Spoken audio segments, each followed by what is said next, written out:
ଆସନ୍ତାକାଲିର ଚନ୍ଦ୍ରଗ୍ରହଣ କାହା ପାଇଁ ଶୁଭ ଓ କାହା ପାଇଁ ଅଶୁଭ ଏହି ରାଶିରେ ପଡ଼ିବ ବିଶେଷ ପ୍ରଭାବ। ଆସନ୍ତାକାଲି ପୂର୍ଣ୍ଣ ଚନ୍ଦ୍ରଗ୍ରହଣ ଦୃଶ୍ୟମାନ ହେବ ବ୍ଲଡ ମୁନ୍ ଲାଲ ରକ୍ତିମ ଦିଶିବ ଚନ୍ଦ୍ର। ରାତି 9:57 ଗ୍ରହଣ ସ୍ପର୍ଶ କରିବ।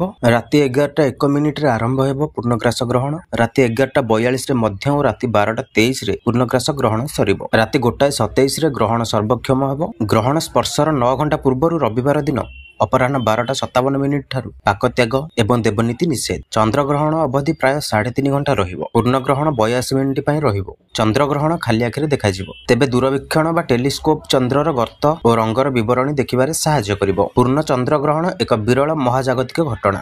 ଏଥିରେ ପୃଥିବୀ, ସୂର୍ଯ୍ୟ ଓ ଚନ୍ଦ୍ର ମଧ୍ୟରେ ଆସି ଚନ୍ଦ୍ର ଉପରେ ନିଜର ଛାୟା ପକାଇବ। ଏହି ଛାୟାର ଗାଢ଼ ଅଂଶ ଚନ୍ଦ୍ରକୁ ଆଚ୍ଛାଦିତ କରିବ, ଫଳରେ ଚନ୍ଦ୍ର ଲାଲ ରକ୍ତିମ ଦିଶିବ। ପୂର୍ଣ୍ଣ ଚନ୍ଦ୍ରଗ୍ରହଣର ଶୀର୍ଷ ସମୟରେ ଚନ୍ଦ୍ର ପୁରାପୁରି ଅଦୃଶ୍ୟ ହୋଇନଥାଏ, ବରଂ ଗାଢ଼ ଲାଲ ବା ତାମ୍ରବର୍ଣ୍ଣ ରଙ୍ଗରେ ଉଜ୍ଜଳ ହୁଏ। ଅନେକ ସଂସ୍କୃତିରେ ବ୍ଲଡ ମୁନ୍ ପରିବର୍ତ୍ତନ ବା ରୂପାନ୍ତରଣର ପ୍ରତୀକ ଭାବେ ଦେଖାଯାଉଛି। ଯଦିଓ ବିଜ୍ଞାନ ଏହାର କାରଣ ସ୍ପଷ୍ଟ କରିଛି, ତଥାପି ଏହି ଘଟଣା ଦର୍ଶକଙ୍କୁ ଆଶ୍ଚର୍ଯ୍ୟ କରିଥାଏ। ଚନ୍ଦ୍ରଗ୍ରହଣ ବିଭିନ୍ନ ରାଶି ଉପରେ ଭିନ୍ନ ଭିନ୍ନ ପ୍ରଭାବ ରହିବ। ଆସନ୍ତାକାଲି ରାହୁଗ୍ରସ୍ତ ପୂର୍ଣ୍ଣ ଚନ୍ଦ୍ରଗ୍ରହଣ। କୁମ୍ଭ ରାଶିରେ ଚନ୍ଦ୍ରଗ୍ରହଣ ଅନୁଷ୍ଠିତ ହେଉଥିବାରୁ ଏହି ରାଶିର ଲୋକମାନେ ବିଶେଷ ଧ୍ୟାନ ଦେବା ଦରକାର। ଚନ୍ଦ୍ରଗ୍ରହଣର 3 ମାସ ପୂର୍ବରୁ ଓ ପରବର୍ତ୍ତୀ 3 ମାସ ଯାଏଁ ସତର୍କତା ଅବଲମ୍ବନ କରିବାକୁ ପଡ଼ିବ। ବୃଷ, ମିଥୁନ, କର୍କଟ, ସିଂହ, କୁମ୍ଭ ଓ ମୀନ ରାଶି ପାଇଁ ଗ୍ରହଣ ଦର୍ଶନ ଅଶୁଭ। ଅନ୍ୟ ରାଶିର ଲୋକମାନେ ଚନ୍ଦ୍ରଗ୍ରହଣ ଦର୍ଶନ କରିପାରିବେ।